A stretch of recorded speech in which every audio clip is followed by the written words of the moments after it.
Hey everyone, Microsoft reported fiscal year 2024 third quarter earnings results, and that sent the stock price up following that announcement.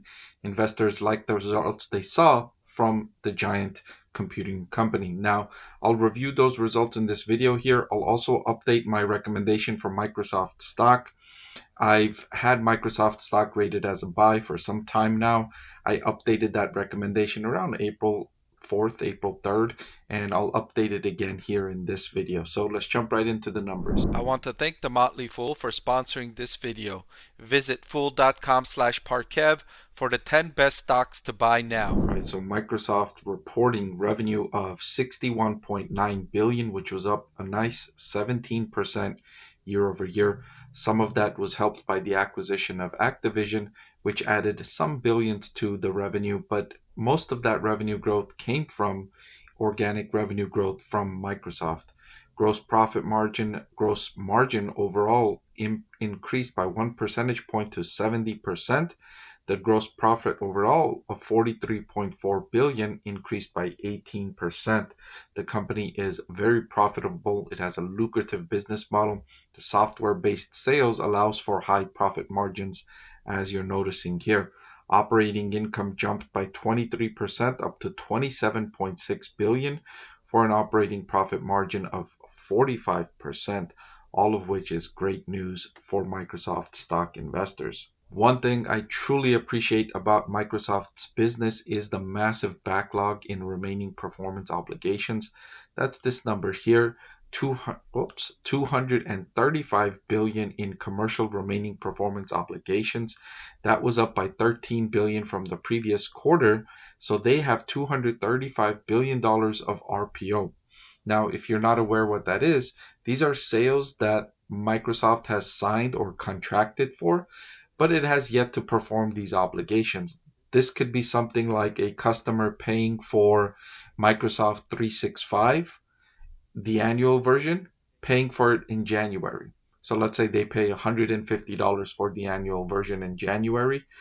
Microsoft will only recognize 1 month of revenue in January. The rest of it will go towards remaining performance obligations, and then every month that it services that product, it will recognize it as revenue. In other words, this remaining performance obligation is going to turn into revenue eventually, right? Some of these are contracts for 1 year, 3 years, 5 years, etc. They eventually turn into revenue. So they've got 235 billion in backlog, in business backlog. That's impressive. And that was up 13 billion quarter over quarter. Now, one area I was paying especially close attention to this quarter was personal computing.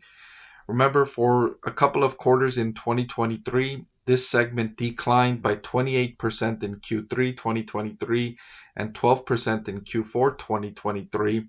As people who bought computers in early 2020 and 2021, they didn't need to replace those units. And so that was leading to some headwinds in Microsoft personal computing segment because it relies on sales of Windows to original equipment manufacturers like Dell. So that was bad news for Microsoft. I wanted to see if the turnaround continues, and it surely did. Revenue increased by 11% in the personal computing segment.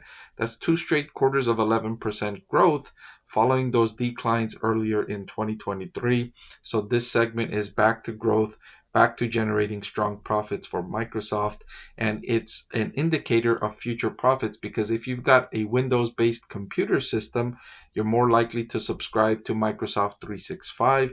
You're more likely to use other Microsoft products because you're already in the Microsoft ecosystem with Windows, whether you're a personal user or if you're a business user using Microsoft computers or Windows enabled computers. So this is good news for Microsoft, and I was hoping to see this continuing for Microsoft going forward.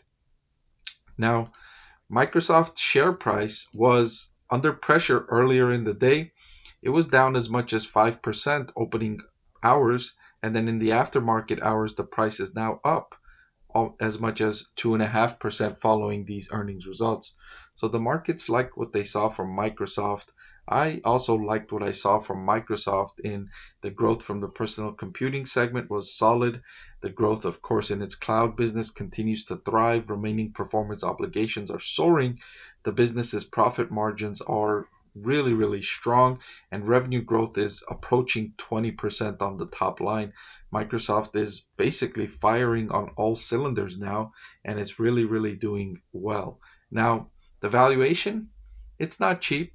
Microsoft is trading at a forward price to earnings of 29.87 on the higher end of where it's traded for in the last year, according to this metric.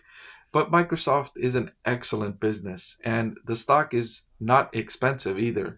It's not cheap, but it's not expensive. And I often say, I don't mind paying a fair price for an excellent business, and Microsoft is in that top tier of excellent businesses, in my opinion, right up there with the likes of Visa and Alphabet in terms of operating performance. It's just a lucrative business model with a strong competitive advantage in the Windows-based operating system and the cloud business, all of which is very difficult to compete against, and Microsoft's prospects going forward are solid as well. So, to update my recommendation of Microsoft stock, like I mentioned earlier in the video, on April 4th, I updated it and I reiterated my buy recommendation for Microsoft stock. Now, I have ratings ranging from sell to top stock to buy. If you don't know Alphabet, I've rated as my top stock to buy. And then I have top 25 stocks. And then I have stocks that I just rate as a buy. And that's where Microsoft is. I've had it rated as a buy. It's not my favorite. It's not one of my top stocks to buy. I've just had it rated as a buy because the risk versus reward is solid. But like I mentioned, the stock price is not cheap. So that's why I don't have it up higher, because of the valuation being fairly priced instead of being cheaply priced is why it's only a buy and not on my list of top stocks to buy. So in this video here, I'm keeping Microsoft rated as a buy, reiterating that recommendation. But if I had a category in between here, I would definitely move it upward into that category. Microsoft is now, I've got more conviction with Microsoft stock than I did before these earnings results. These earnings results made me like Microsoft stock's valuation even more, the risk versus reward even more after I saw these earnings results. So all else being equal, I've essentially kept Microsoft stock rated as a buy, but I've reiterated my recommendation. I've told you that I like it even more after these earnings results, and I wouldn't be surprised if over the next few months, if there should be a dip in its valuation, if I don't upgrade it into one of my top stocks to buy, potentially, if there's a dip in valuation without justification. Did you know that over 90% of the people that watch my channel are not subscribed? It'll really help support my channel if you hit that subscribe button. And oh, by the way, one of the benefits of being subscribed is that I take requests from subscribers more often than I do from non-subscribers. So if you prefer that benefit, please subscribe to the channel.